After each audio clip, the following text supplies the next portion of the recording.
한 사람들의 한 30 내지 40%는 조금 좀 이게 암인가 아닌가 저희가 의심스럽게 하고 있습니다. 그 중에서 한 20% 정도는 또 암으로 나오더라고요. 그러니까 굉장히 높은 거예요.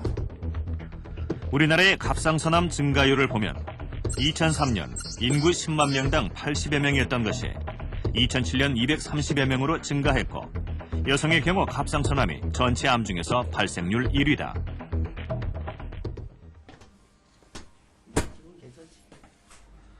갑상선암 수술을 앞두고 있는 김주란 씨. 건강검진을 받기 전까지 자신의 갑상선에 이상이 있을 것이라고는 생각하지 못했다. 통증이 전혀 없었기 때문이다. 글쎄 저는 잘 모르겠어요. 조금 어쩌면 있는가 없는가 잘 모르겠어요. 별 표시는 안 나요. 대부분의 갑상선암 환자들은 건강검진으로 갑상선암 진단을 받기 전까지 별다른 증상을 느끼지 못하는 경우가 많다. 건강해 보였던 주란 씨의 암 선고에 가족들은 오랫동안 충격에서 벗어나지 못했다.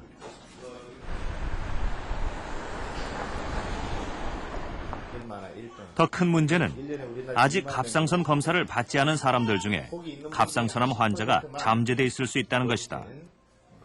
취재진은 48명의 지원자를 대상으로 갑상선 검사를 실시했다.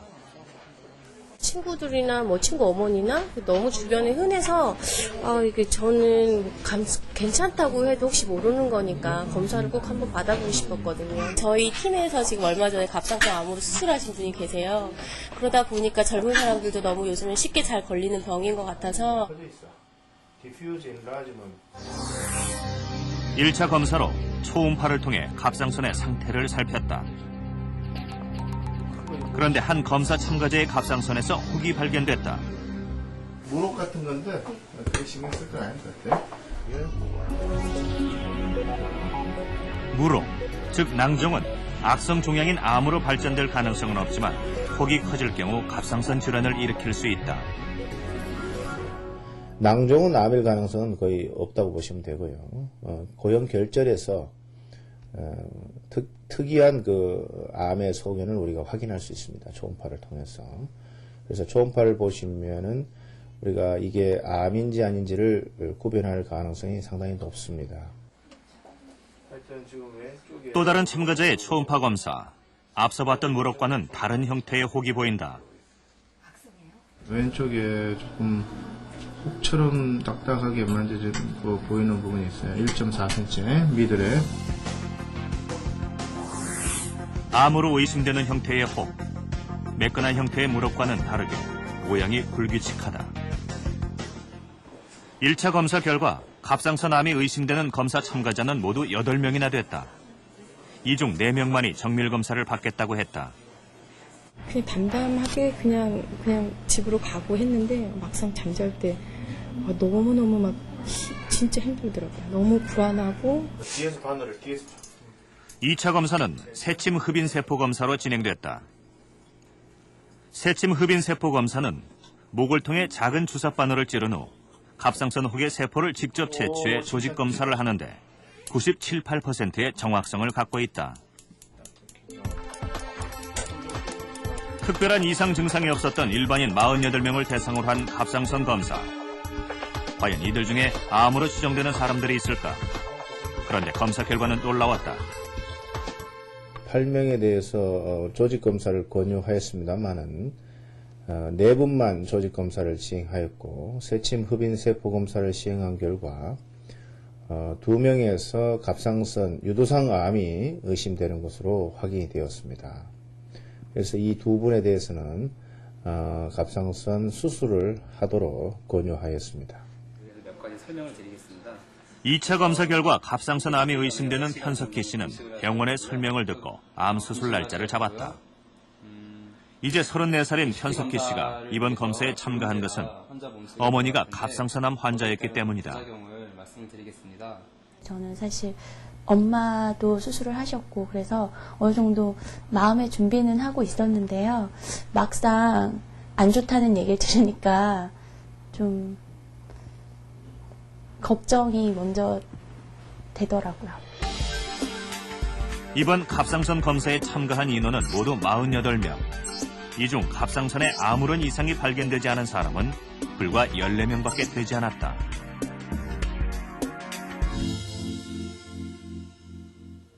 (1986년) 체르노빌 원자력 발전소에서 방사능이 누출된 사건이 있었습니다. 세계 최대의 참사라고 불리는 이 사건은 또 다른 비극으로 이어졌는데요. 바로 갑상선암 환자가 급증했다는 사실입니다.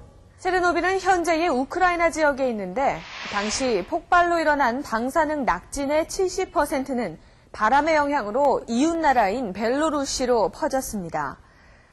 그 이후에 우크라이나, 벨로루시의 갑상선암 발병률이 훌쩍 뛰어올랐고 특히 낙진의 70%가 날아간 벨로루시의 갑상선암 발병률이 급등했습니다.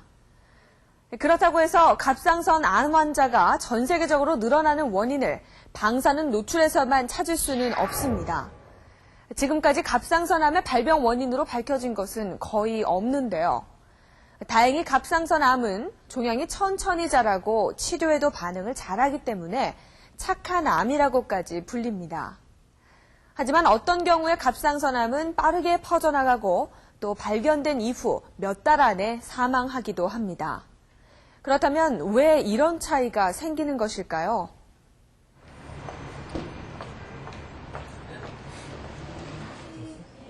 결혼 3년 차의 김윤미 씨는 얼마 전 첫 아이를 낳았다. 첫 아이인 만큼 기쁨도 컸지만 윤미 씨는 임신 초기에 힘든 결정을 해야 했다.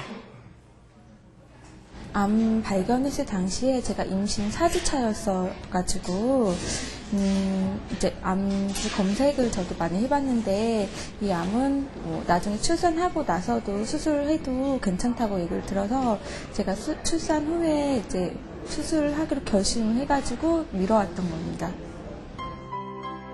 그리고 9개월 후 윤미 씨는 무사히 아이를 낳았다. 처음 발견됐을 당시 갑상선암의 크기는 4cm. 그동안 윤미 씨는 3개월마다 검진만 받았다. 처음에는 좀 안 좋은 생각도 많이 했는데 그렇게 이렇게 힘들게 많은 큰일을 겪고 나서 제 아기를 낳았더니 더 소중한 것 같아요. 아기를 낳기 위해 1년째 그대로 둔 갑상선암. 그동안 어떤 변화가 생겼을까? 크기가 저번하고 크게 달라진 것 같진 않거든요. 다행히 윤미 씨의 갑상선암은 1년 전과 비교해 큰 차이가 없다. 암세포가 거의 자라지 않은 것이다. 윤미 씨가 갑상선암 수술을 미룰 수 있었던 것은 갑상선암의 특성 때문이다. 유두상 갑상선암이라는 게 우리가 소위 말하는 거북이암이라 할 정도로 다른 암하고는 달리 젊은 사람한테 걸리면, 특히 젊은 여성들에 걸리면 진행 속도가 굉장히 늦습니다.